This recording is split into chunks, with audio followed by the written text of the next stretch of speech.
Ricardo Linares porque soy dueño de Mañanitas. Eso es una pinche mentira.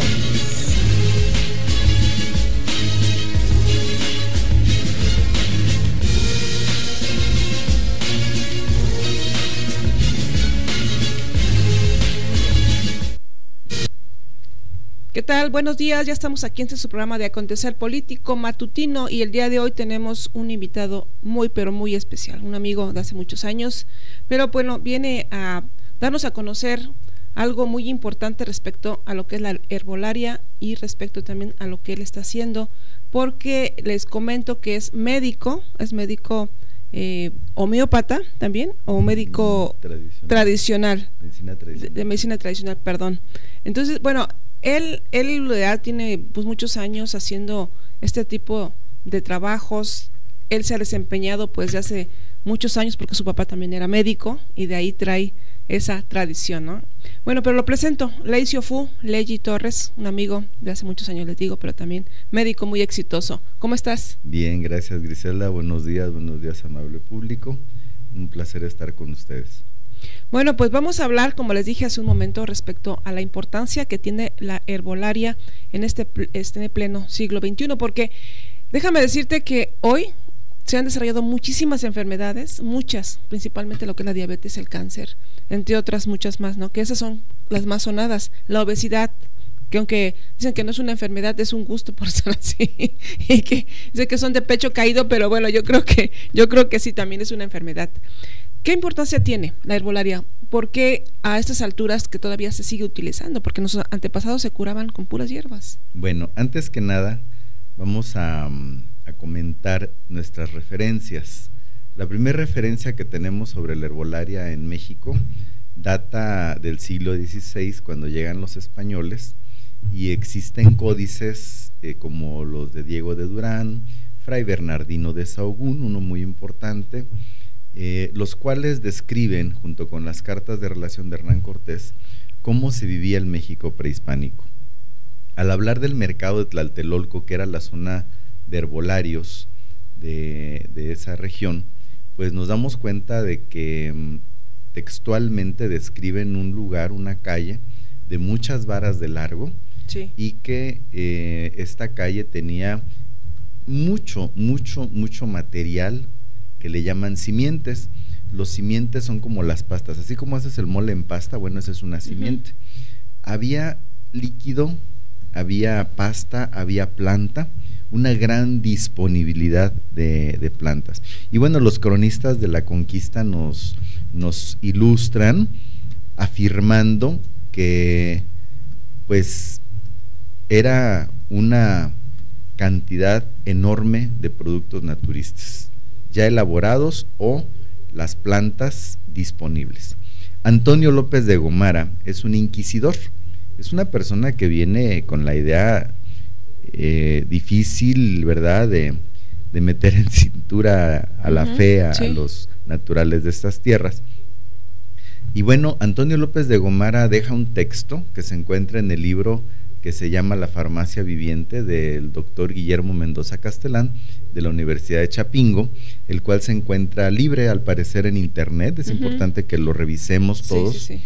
Se llama La Farmacia Viviente, de la Universidad de Chapingo, y es un trabajo del doctor Guillermo Mendoza Castelán.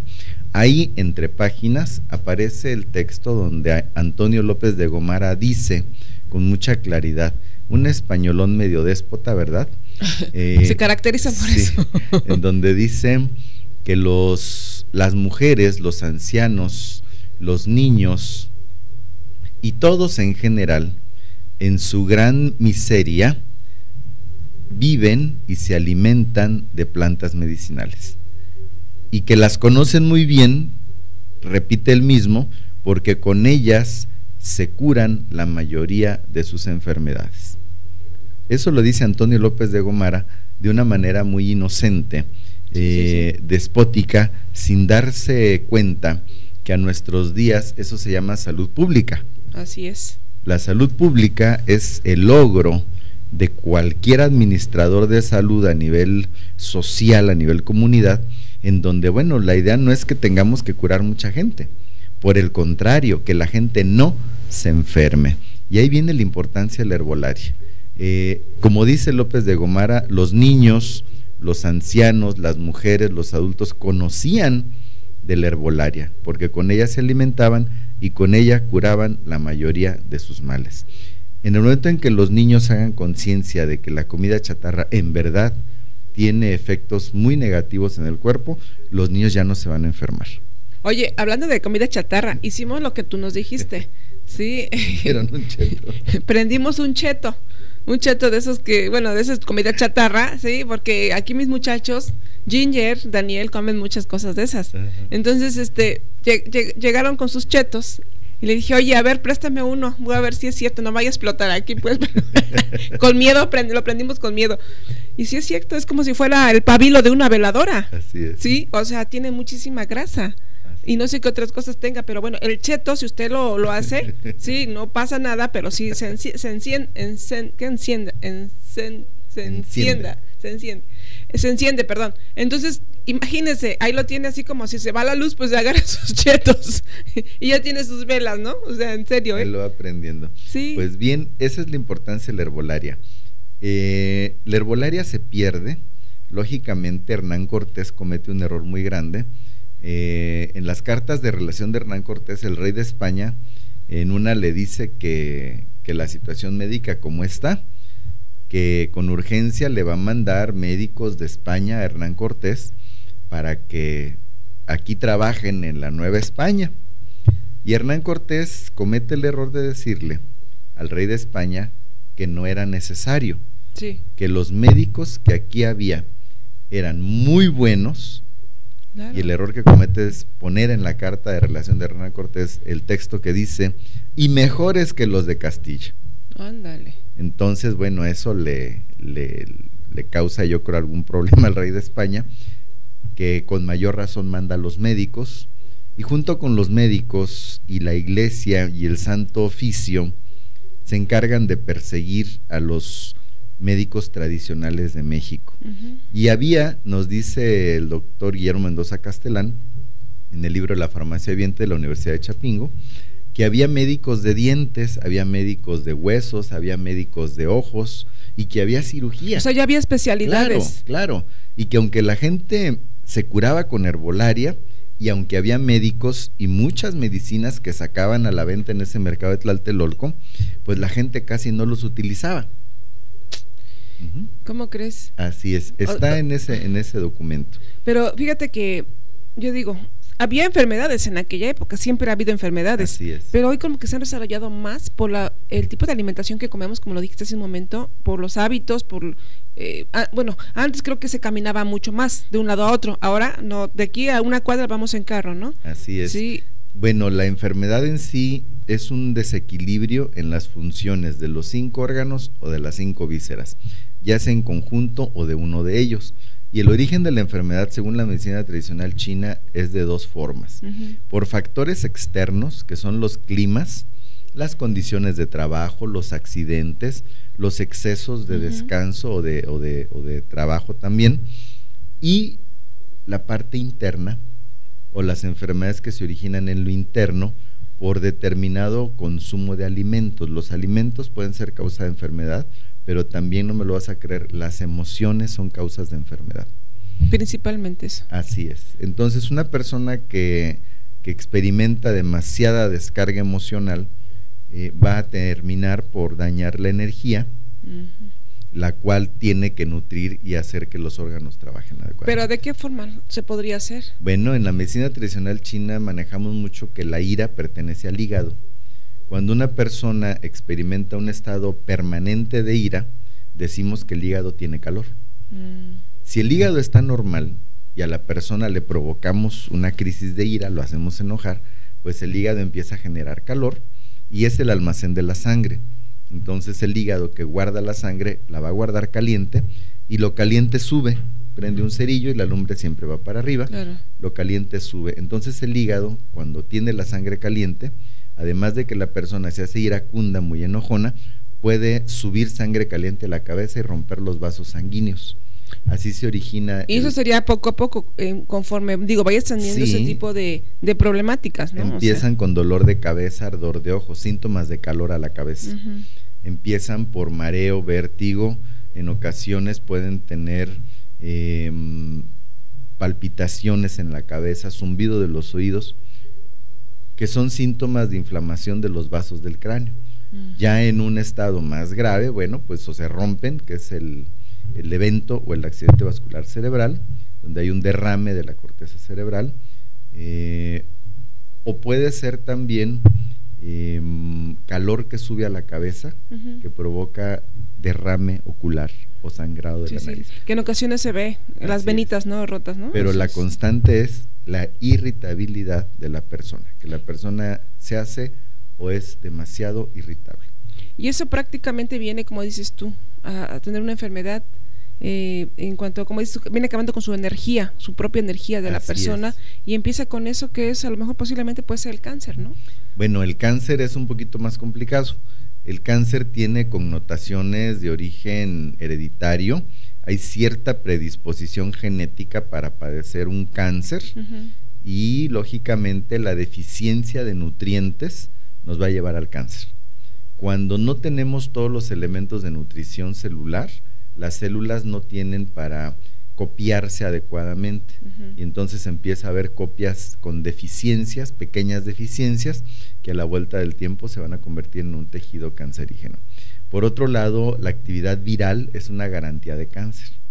Las verruguitas, el virus de papiloma humano, en fin, mucha de la actividad viral en el cuerpo, como el virus ataca al núcleo de la célula, algunos núcleos de la célula copian mal la siguiente célula. La información del ADN está en el núcleo celular. Entonces un virus lo que hace es comer parte de la célula, se alimenta de la célula, pero se apodera del núcleo celular con la finalidad de replicar más virus. Oye, por ejemplo, eso de las verruguitas, mucha gente tiene verrugas. Así es. Pero ¿a poco eso también, bueno, todas las verrugas, son propicias a un cáncer o depende de la región donde se encuentre. El cáncer cérvico-uterino tiene una relación muy estrecha con el virus de papiloma humano, con las úlceras. El cáncer del estómago se relaciona con una bacteria que es el Helicobacter pylori. Lo ideal aquí es que el sistema inmunológico que nosotros tenemos es una maquinaria que ha evolucionado con el desarrollo del ser humano los últimos milenios. El sistema inmunológico tiene todo para combatir, de hecho lo hace, las células que se han degenerado o deformado. En otras palabras, nosotros padecemos cáncer 28 veces aproximadamente durante toda la vida. ¿Pero cómo lo superamos? Bueno, pues a través del sistema inmunológico. El sistema inmunológico tiene los elementos para que superemos el cáncer. Pero cuando el sistema inmunológico ya no es alimentado, ya no es nutrido, lógicamente el cáncer progresa, el cáncer prolifera. Bueno, ¿qué es cierto en que dicen que lo que es el carbonato, el ácido que es, no sé, ascórbico? Bicarbonato de sodio. El ácido ascórbico es vitamina C. Bueno, no, entonces es el bicarbonato. Tomarse bicarbonato todos los días que uno en ayunas que te ayuda a prevenir el cáncer, ¿eso será cierto? Yo creo que si no tenemos una buena alimentación nos ayudará a prevenir una acidez del estómago, pero no un cáncer. El cáncer se previene en dos formas, una comiendo bien, la otra es sintiendo bien, cuidando las emociones, ¿verdad? Como decíamos hace rato, es un factor de enfermedad. El ejercicio mueve la sangre, hace que el corazón trabaje más rápido, lo que permite un recorrido por todos los sistemas a mayor velocidad, y esto pues le da oportunidad al sistema inmunológico de identificar células que están teniendo cambios, aceleras el sistema de limpieza, pero especialmente comer bien, sentir bien, hacer ejercicio es la base para no enfermarse de cáncer. Y bueno, la comida mexicana tiene dos vertientes. Una vertiente es la comida caliente, picante, que es el 80% de los platillos, y dentro de los platillos tradicionales hay unos que no son tan vistosos, tan coloridos, que también tienen mucha nutrición, como son los quelites, los quintoniles y las verdolagas. Entonces, la verdolaga especialmente es una planta no es anticancerígena para atacar y destruir un cáncer, no, te aporta nutrientes que te previene de un cáncer. El comer verdolagas, no todos los días, pero sí de manera regular, una vez por semana por lo menos, ya me está dando nutrientes a nivel celular para prevenir el cáncer. Eso de antes, bueno, es que antes eso es lo que se comía. Yo me acuerdo de mi abuelito, se ponían a hervir verdolagas con sal y limón, se las comían. Qué ricas, ¿eh? Las verdolagas, y bueno, entre otras cosas también, la gente acostumbraba a tomar cosas amargas, como el ajenjo, como la sábila, que luego se la licuaban con un limón verde, no sé. Con todo y cáscara. Ajá, sí, exacto. Entonces, todo eso lo hacían, pero todo eso también se ha perdido, o sea, todo eso se ha perdido. Así porque es. La herbolaria siempre, bueno, siempre ha estado ahí, las plantas siempre las hemos tenido ahí, a la mano. Pero... Sucedió de esta manera, como te explicaba hace un momento, Hernán Cortés, aunque reconoce la valía de los médicos prehispánicos, de los médicos mexicanos, los frailes destruyen allá por 1546-47, Fray Diego de Landa quema durante 15 días y 15 noches los códices mayas. 10,000 años de historia maya quedaron quemadas durante 15 días y 15 noches. Fray Juan de Zumárraga, un personaje diplomático que tiene toda mi admiración, ahorita te platico por qué, también quema unos cuantos códices, pero él alega que no quemó todos, puesto que los tlaxcaltecas ya habían quemado otros. Los tlaxcaltecas no querían pagarle tributo a los aztecas. Entonces, bueno, la idea era de los tlaxcaltecas ir y quemar los registros. Pues entonces ya existía, lo que tenías que tus impuestos. Pues de hecho el imperio azteca se desarrolló en impuestos múltiples. Tenías que tributar en cosechas, parte de tu cosecha. Tenías que tributar en productos elaborados, parte de tus artesanías, pero lo más triste, tenías que tributar en personas. Entonces tenías que mandar a tu hija para el sacrificio de las deidades de aquella época, o tu hijo para que ingresara a las filas de soldados. Así es. Bueno, el ser humano no ha evolucionado mucho en los últimos 10,000 años. Yo creo que de manera emocional, a cualquier madre de la naturaleza que le arrebaten un hijo, siempre va a tener un rictus de dolor, va a haber el sentido de luto, de pérdida. Así es. Y eso es inalineable. Entonces, cuando los frailes llegan y les dicen a los mexicanos que la nueva iglesia no hace sacrificios humanos, para ellos fue una cosa muy bonita, porque habían estado entregando muchos parientes, muchos familiares para el consumo de los dioses. Imagínate, ¿no? Bueno, cada quien, es la historia, pues, pero ahora ya es diferente. Bueno, en herbolaria, los antiguos mexicanos tenían un método de diagnóstico que se basaba en observar las transformaciones del cuerpo, en leer la lengua, en leer el pulso. La lengua y los latidos cardíacos expresados en la arteria radial sufren cambios dependiendo de cada órgano, y esto es totalmente medible. Bueno, pues llegaron los médicos de la Nueva España, de la España peninsular a la Nueva España, y hay toda una campaña de desprestigio por la medicina prehispánica, porque estaba llena de demonios. Por eso quemaron los códices. No comprendieron que en el códice de Tlaloc no nada más estaban los rituales de Tlaloc, sino la parte religiosa, sino que también se encontraba la parte científica del agua, el agua de tus ojos, el agua de tus articulaciones, el agua de la orina, el agua de la saliva. Entonces, todo lo que tenía que ver con el agua de la naturaleza y del cuerpo humano estaba en el códice de Tlaloc. El conocimiento se guarda en el México prehispánico junto con las deidades, junto con los textos de las deidades. Eso le daba cierta prevalecencia, y recordemos que el pueblo de México en aquella época no era un pueblo que se cultivara, se cultivaba la clase alta, la clase política, claro, sí. Los sacerdotes, la gente, sí, los feudales, todos linaje, ellos, sí. No había feudales, pero sí había familias pudientes, por así decirlo, y esta gente sí accesaba a las grandes universidades como Xochicalco. Xochicalco fue una universidad enorme, la Universidad de Mesoamérica, en donde te entrenaban para ser gobernante. De ahí sale Seacatl-Topiltzin-Quetzalcóatl a gobernar Tula, pero esa es otra historia. Así que la herbolaria se va perdiendo y solamente se va quedando en la memoria de la gente las recetas que pasaban de los centros de investigación que eran los jardines botánicos, como Huastepec, como Chapultepec, como Texcoco, Chapingo, todos esos eran jardines botánicos. Entonces pasaban la receta al pueblo, pero al pueblo no le enseñaban diagnóstico, menos conceptos de cirugía. Encontramos una planta que es buena para el dolor de estómago, bueno, tómala así y así funciona. Ya la probaron ellos en sus cuerpos, ya la probaron en sus jardines botánicos, y así el pueblo no tenía diagnóstico, tenía recetas. El Códice Badiano, que nos llega por el año de 1991, que el Papa Juan Pablo II regresa a México, pues no es otra cosa más que un recetario. Tiene muy buenas plantas, una descripción botánica que ahorita el Seguro Social y otras instituciones han ido describiendo, pero carece de método diagnóstico. No es útil para que aprendamos un método diagnóstico de ahí, y se hizo con la finalidad de mostrar a los peninsulares que México en aquella época de 1500, no recuerdo, 47, 57,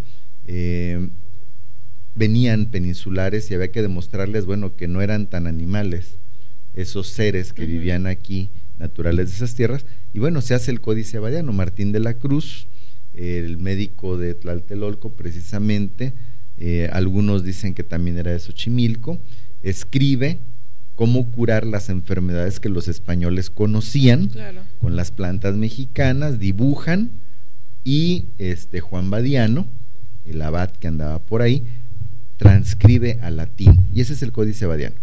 Pero en términos técnicos, en términos útiles para el diagnóstico, no tiene diagnóstico, solamente son recetas y más recetas. La cosmovisión, ¿qué es la cosmovisión? Es la forma en que ves las cosas. La cosmovisión de antes te permitía utilizar excremento de paloma, excremento humano, excremento de zorro, de vaca. Bueno, no había vacas en el siglo XV. Todavía no las traían. Las trajeron los españoles junto con el ganado caballar, que allá en tu pueblo construyen esa torre de vigilancia de 34 varas de altura, nos dice el padre Agapito Mateo Minos, que es el rollo, para vigilancia del ganado caballar y mayor. En fin, México pierde el método diagnóstico al serle modificada la cosmovisión por la influencia religiosa. Y entonces, como siempre, nos quedamos con recetas y más recetas. Hoy en día, ¿qué hemos hecho? Hemos copiado del pueblo chino, que tiene la misma cosmovisión del México prehispánico, el método de diagnóstico, el cual consiste en la interpretación y lectura del pulso de la arteria radial, la interpretación y lectura de los cambios de la lengua, así como la observación de los cambios del cuerpo, junto con los signos y los síntomas de la persona para determinar cuál es el estado de sangre, energía, líquidos de cada órgano, de cada víscera. Sin diagnóstico no hay medicina.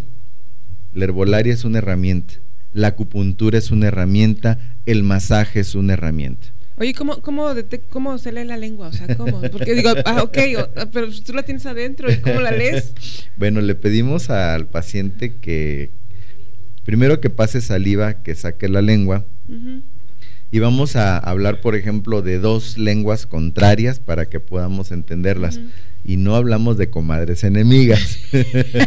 Enróscate y vámonos. Sí, una lengua que tiene el color rojo púrpura, un rojo intenso, nos confirma que hay calor. Una lengua pálida, blanquecina, nos dice o falta sangre o falta yang. El concepto de yang es el calor que hace que la sangre suba, ¿verdad?, en el trabajo cardíaco y irrigue sobre la superficie de la lengua, dando el tono rosa claro. Rosa pálido es el color normal de la lengua. Pero si la lengua está roja, hay calor.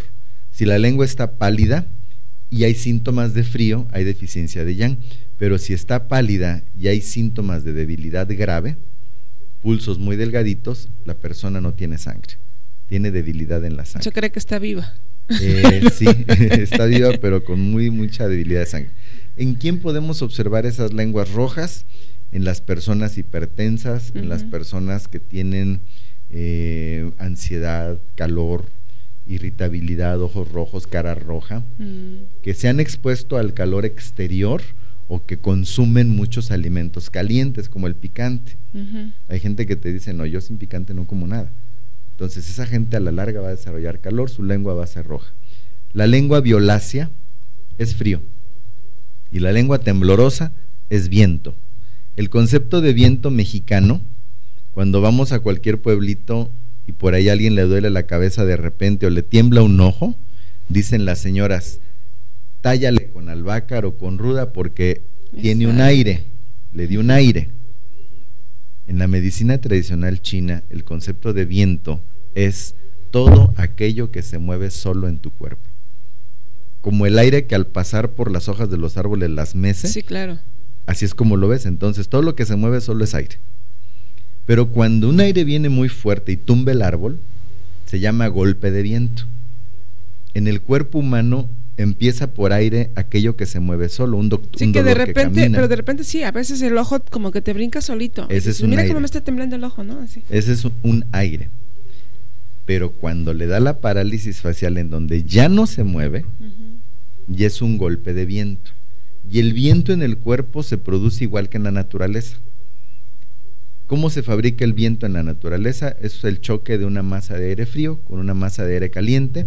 Se mueven y aquí abajo en la superficie de la Tierra se siente el movimiento de las masas de aire, el viento. En el cuerpo humano el viento lo fabrica la sangre caliente del hígado que sube a la cabeza. Cuando el hígado guarda sangre caliente y por trabajo del corazón la sube a la cabeza, va a generar esos movimientos, esos tics nerviosos. Pero también se produce por choque térmico. El viento frío o el viento calor del exterior nos va a provocar que los nervios se irriten o se manifiesten en forma de viento, dándonos temblores o dándonos dolorcitos que se mueven. Así como te lo platiqué en la medicina tradicional china, es idénticamente igual en la medicina tradicional mexicana. Tú combinas esos, ¿cómo se le puede decir? Esos conocimientos, tanto el chino como el mexicano. La cosmovisión prehispánica es la misma. Así como el chino maneja la teoría del yin y el yang, que es una teoría basada en el día y la noche, el yang es el día, el yin es la noche, te habla de una dualidad que se interactúa, se intercambia, pero no son separables, no puedes separar el día de la noche. Del mismo modo el mexicano te habla del concepto del ometeotl. Cuando tú vas a un temazcal se junta fuego y agua. Sí, porque el fuego es yang, el agua es yin. Exacto, sí. Y entonces antes de ingresar al temazcal, la deidad del temazcal se llama Ometeotl, el dios de la dualidad.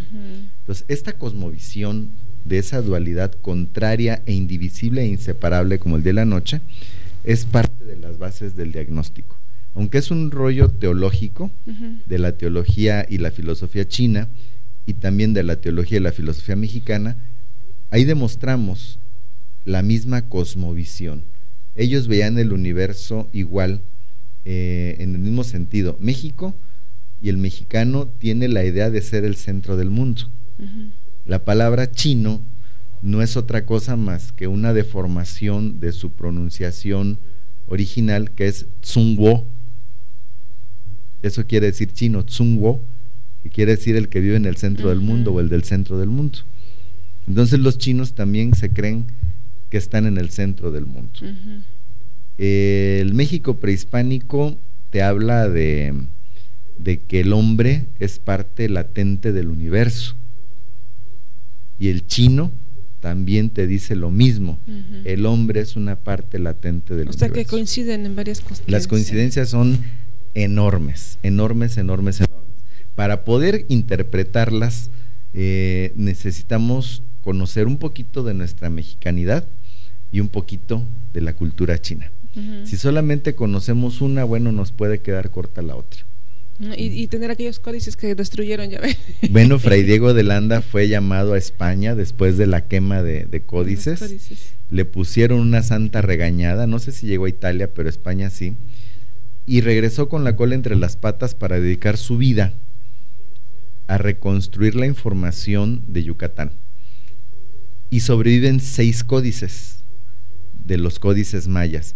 De estos 6 códices que sobreviven, sabemos que los mayas inventaron el 0, sabemos que los mayas conocían la distancia de la Tierra a la Luna y de la Tierra al Sol, sabemos que los mayas sabían la circunferencia exacta de la Tierra, pues tienen el metro estelar, el que la NASA mide en 1969 con la ida del hombre a la Luna. Bueno, pues los mayas ya lo tenían para medir sus pirámides en números exactos. Nosotros también tenemos nuestra NASA aquí en Yucatán. ¿Creen que no? Claro.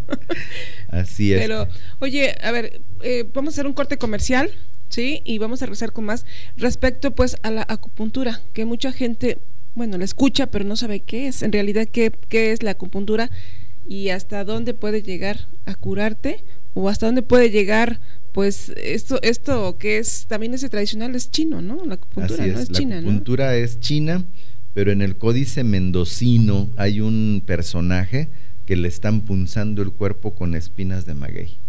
No, ahorita regresamos mejor porque y eso ya hasta me dolió. Vamos a hacer un corte comercial.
Brindamos asesoría legal a empresas y trabajadores, así como cuestiones relativas a problemas familiares de falta de pago o incumplimiento de contratos.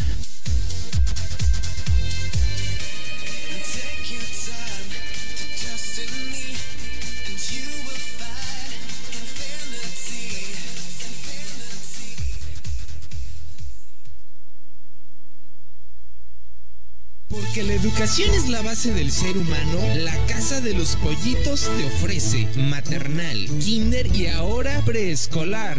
Enseñanza 100% bilingüe, amplias instalaciones, áreas verdes y personal capacitado. La Casa de los Pollitos, el lugar donde su pollito estará feliz.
Ya estamos de regreso, gracias por continuar con nosotros aquí con este interesante tema respecto a la herbolaria, pero también vamos a platicar un poco sobre la acupuntura, como dice hace un momento. ¿Qué onda con esas espinas de maguey que luego te metían? Bueno, como te decía, el concepto de calor y el concepto de frío en el México actual, en el México vigente, o sea, las señoras te dicen, tiene frío, tiene calor, o un alimento es caliente o un alimento es frío. El mismo concepto existe ya formal en la medicina tradicional china. Hay un texto muy importante que se llama el Shen Non Ben Cao, que es un tratado de herbolaria, en donde consiste en clasificar las plantas por frías o calientes de entrada, amargas, dulces, ácidas, y son características que los chinos les asignaron. Eso se llama bencaología. Hoy en día en México no existe esa visión, esa concepción de la bencaología como materia de estudio, menos como materia de investigación. De hecho, la herbolaria en México no tiene ningún respaldo oficial para que se haga lo conducente a nivel universitario, a nivel investigación. Estamos en pañales en ese sentido. La herbolaria te habla de frío o de calor. La acupuntura también te habla de frío o de calor. Como te decía, partimos del método diagnóstico y tanto la herbolaria como la acupuntura son herramientas. Sí. Así, la acupuntura, para sacar calor del cuerpo, utiliza los bordes unguiales donde nace la uña, de los dedos de las manos o de los dedos de los pies, o la punta de los 10 dedos de las manos. De tal manera que si una persona tiene fiebre, se le saca sangre de los 10 dedos de las manos, o de los pies, o de los bordes unguiales, y estás sacando calor de un canal, estás descargando el canal. La sangre y la ¿Cuántos canales tenemos?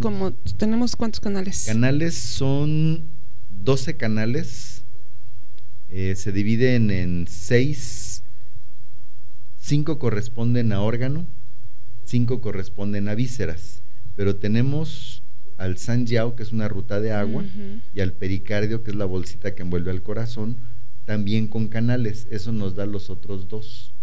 ¿Por qué dicen algunos médicos que algunos canales no sirven? Bueno, no sirven los médicos, pero los canales ahí están. Ahí están, porque no los pueden quitar. Ahí están.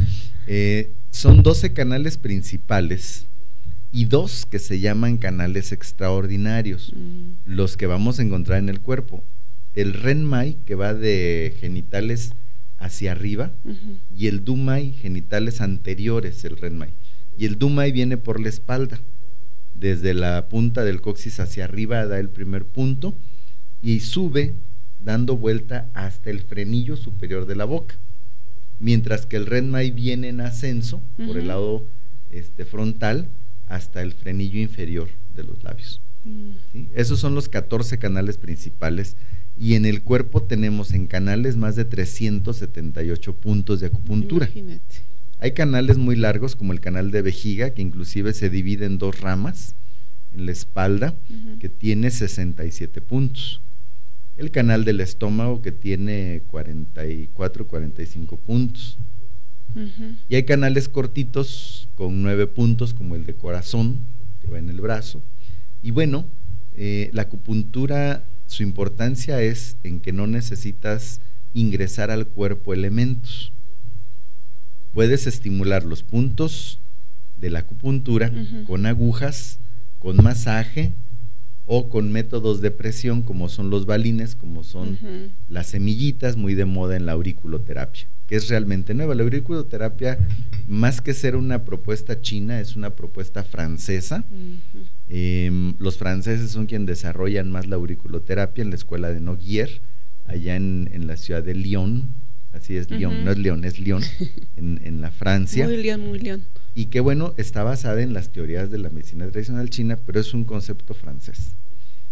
La acupuntura en México se reglamentó, se normó, pero de una manera en donde solamente puede ejercer la acupuntura los egresados del Politécnico Nacional, los especialistas en acupuntura. Porque digo, hay muchos charlatanes también. Claro, como en todo, igual en la herbolaria hay muchos charlatanes. Hay muchos que están haciendo programas de radio en donde le piden a la persona su nombre, su talla, su estatura y de qué se están enfermos, y sueltan una receta de plantas que solamente ellos conocen, no dan el nombre científico, pero los puedes pasar a comprar a su consultorio, que está ubicado en tal parte, ¿verdad? Y bueno, es muy aventurado porque se está haciendo una herbolaria sin ver al paciente, sin checar el pulso, sin checar la lengua, y un síntoma o un signo puede significar 4 o 5 enfermedades diferentes. Entonces, fíjate, o sea, digo, porque con la salud yo creo que es con lo que no se juega. Esos programas de radio en donde todo el mundo está atento porque van a dar el té para tal o cual síntoma, para bajar de peso, que es el que andan todos esperando anda apurado, pero entonces es un tipo de charlatanería, porque no está hablándose de la plena honestidad de la consulta. Pero ¿qué pasa ahí, por ejemplo, médico, con la COFEPRIS? O sea, yo no entiendo, porque está preocupado por otras cuestiones que ni siquiera tiene por qué voltear a los ojos ahí, cuando hay gente, bueno, como dices tú, en las radiodifusoras, llegan, digo, uno como periodista, pues no sabes, ¿verdad?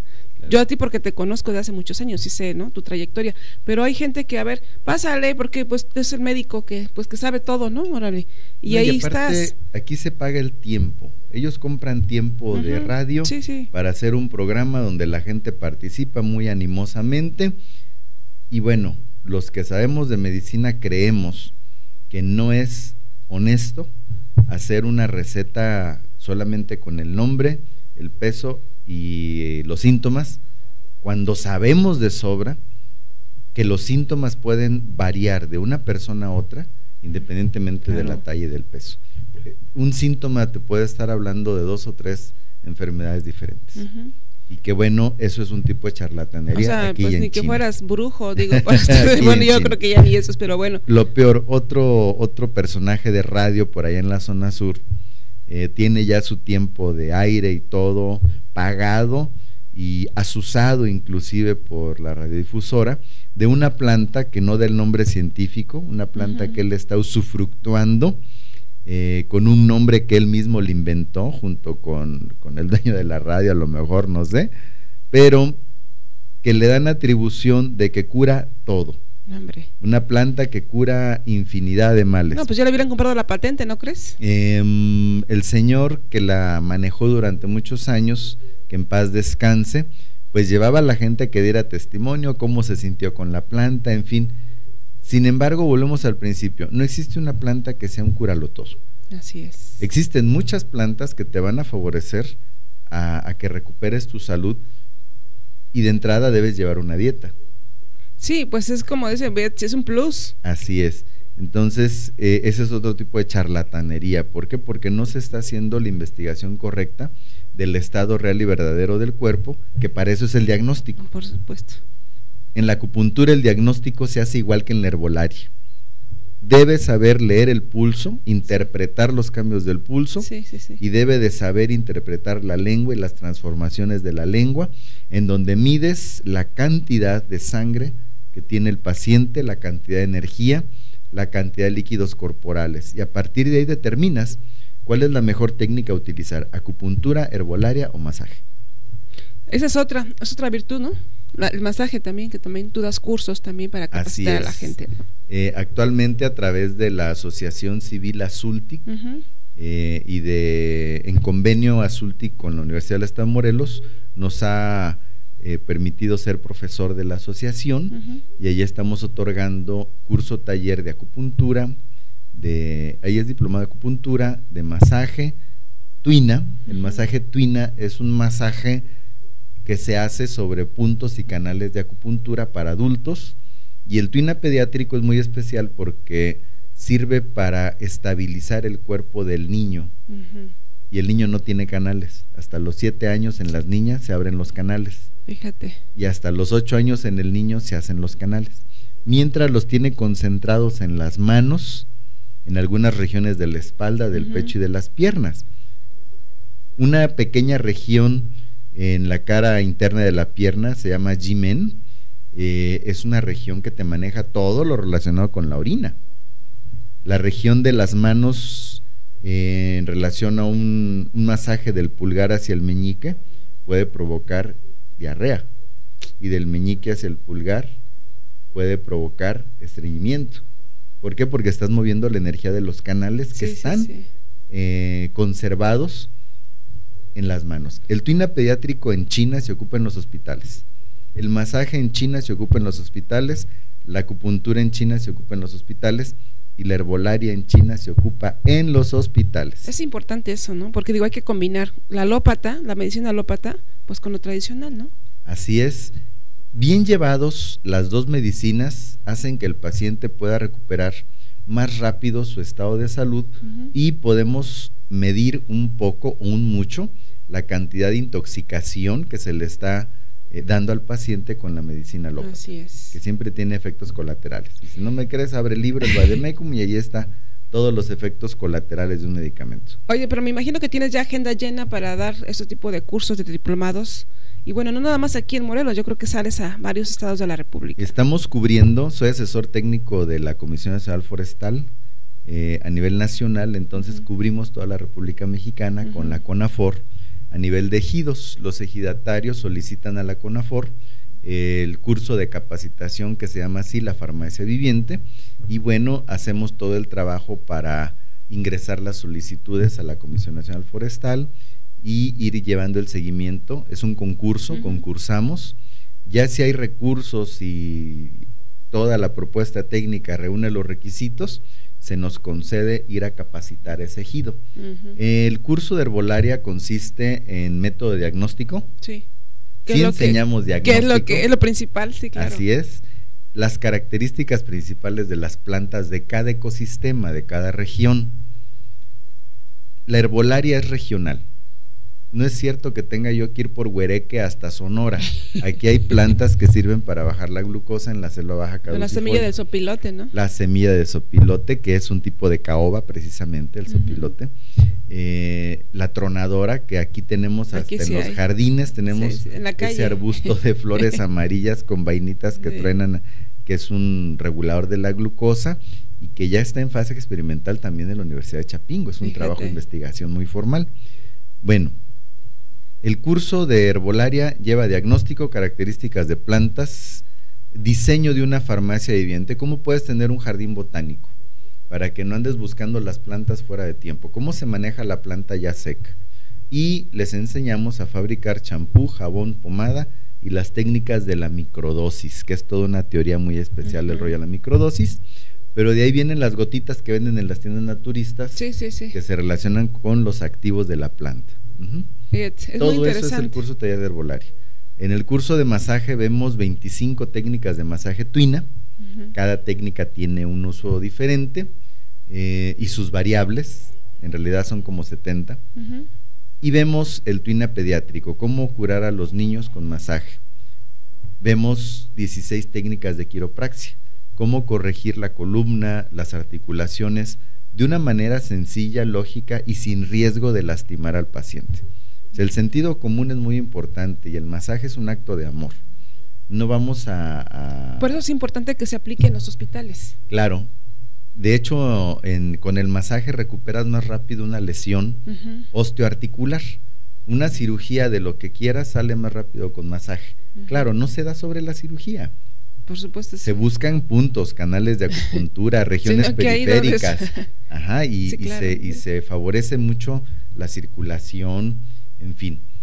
Y por último, el curso taller de acupuntura. El diplomado de acupuntura habla sobre las técnicas de curación de la medicina tradicional china que existen en un libro de donde emana la medicina tradicional china general hasta nuestros días. Ese libro se llama el Wang Di Nei Jin, el primer canon del emperador amarillo. Existe a la venta, Rius hizo una réplica con muñequitos. Es un libro escrito en un diálogo entre el emperador amarillo y el médico de aquella época que se llama Chi Po. Entonces el emperador amarillo pregunta y el Chi Po contesta sobre una enfermedad, sobre una teoría. Ese es el libro base. Está escrito, el Wang Di Nei Jin, está escrito en dos partes. Una se llama Ling Shu y el otro se llama Su Wen, y cada uno tiene 81 capítulos. Ay. Y en esos 81 capítulos de cada uno se encuentra el método de diagnóstico, se encuentra la herbolaria, se menciona el masaje, hay otro tratado sobre masaje, y sobre masaje pediátrico hay otro tratado, que no son nuevos. Estamos hablando del siglo III de la era cristiana, estamos hablando de que la acupuntura tiene un antecedente 2300 años antes de Cristo. Es algo muy antiguo, que no puede hoy en día tratar de prohibirse o regularizarse desde un concepto de la medicina alópata que en absoluto tiene nada que ver. La medicina tradicional china, o como la acupuntura, que tiene su origen en el Wandi Neijin, ahora sí que aquí en China es el mismo libro. Sí. Entonces, no debe ser privativa de un médico especialista, porque el médico especialista se le entrena para cirugía. El médico alópata está entrenado para operar. Sí. Es cirujano y partero. Así ¿sí? es. En el concepto que se le enseña el cuerpo desde la anatomía, la fisiología, la bioquímica, nada tiene que ver con la forma en que se lee el cuerpo. Somos energía. Desde la arteria radial, sí. desde la lengua, sí. desde la clínica, desde los cambios y transformaciones del cuerpo. Es un área casi antagónica la forma de abordar al paciente. El médico alópata te tiene que mandar a hacer infinidad de estudios. Gracias a Dios hoy en día la medicina moderna tiene avances enormes, tiene lo suyo, pero en la formación del médico alópata es muy diferente a la formación del médico tradicional. Sin embargo, médicos alópatas regulan junto con diputados desde hace tiempo, tratan de normar la acupuntura haciéndola privativa en lugar de hacerla una técnica que pueda servir al grueso de la población, abriéndola a la carrera técnica. Si no queremos que haya charlatanes, pues hay que capacitarlos. Claro. Vamos sí. a convertirlos en técnicos, vamos a supervisarlos, vamos a darles título y cédula a nivel universitario. Sí, pero a que no anden engañando a la gente. Y que no solamente se hegemonice el uso y el estudio de la acupuntura en el Politécnico Nacional. Y que tenga mucho cuidado la gente con quién va, ¿no? O sea, con quién se va a atender también, porque eso es muy importante. Así es. La salud, digo, es lo único que después ya no regresa. Pero bueno, gracias, Lucio. Gracias por su paciencia y gracias. No sé, por aquí la invitación. yo quisiera también comprometerte con la gente para que por lo menos una vez a la semana estuvieras dando a conocer, bueno, tus trabajos que estás realizando, pero también darle algunos tips a la gente. Ahora sí, pues ya tú eres un médico ya reconocido, ¿no? Gracias, o sea, gracias. Un médico pues profesional también. 23 años de servir a los pacientes con mucho gusto, con el compromiso de venir de una familia de médicos, de antecedentes históricos muy profundos, y que bueno, me capacité en México en el Instituto Nacional de Medicina Tradicional China en México, quien después me manda a China a hacer la especialidad en acupuntura para resucitación de miembros, que no es otra cosa que rehabilitación, nada más que les ponen nombres así muy pomposos, ¿verdad? Es rehabilitación, manejamos técnicas de acupuntura y masaje con rehabilitación, y también hicimos la especialidad en herbolaria a través de ese Instituto Nacional de Medicina China. Y bueno, 23 años, vamos para 24 años de servir a la comunidad allá en Zacatepec, en el Tezcal. Entre Zacatepec y Tlaquiltenango. Entre Zacatepec y Tlaquiltenango, ahí estamos para servirles. Y con todo gusto hacemos el compromiso de estar por aquí una vez tan siquiera a la semana. Así es. Puede que no les pueda yo dar recetas, no considero que sí. sea honesto el hacer una receta a como priori, lo dijiste hace un momento, al vapor, sí. Pero sí te puedo ayudar a prevenir, a que no empeores tu condición y a que, bueno, busques el apoyo adecuado, ¿no? La salud se recupera modificando la alimentación, controlando las emociones y haciendo ejercicio. Así es. El cuerpo tiene una ventaja, se puede curar solo. Así es. Bueno, pues ya saben, ya está aquí el médico Leicio. También algún teléfono donde te pueden localizar. El espacio del celular es el 734-117-3072. Así ya escucharon. Bueno, cualquier duda que tengan ahí con el médico, por favor, porque él prácticamente, como dice un momento, no receta a través o atrás, no de un micrófono, tiene que ver de viva voz a la persona. Hay que checarle el pulso y la lengua porque puede variar. De hecho, en la medicina tradicional china, cada persona es un individuo. Sí, claro. Y es individual. No hay una receta que funcione para todos o para lo mismo. Así es, tiene que ver físicamente. Tiene su propia característica y se hace el tratamiento de manera individual. Claro. Pues muchas gracias por haber estado con nosotros. Ustedes. Pero principalmente, pues gracias a usted por estar con nosotros, como siempre es un placer. Nos vemos el día de mañana en punto de las 9. Mañana no, ya sábado, perdón. El lunes, yo quisiera estar con ustedes todos los días, pero bueno, también hay que descansar. Próximo lunes, 9:30 de la mañana, aquí nos vemos en Acontecer Político Matutino. Gracias. Gracias, buenos días.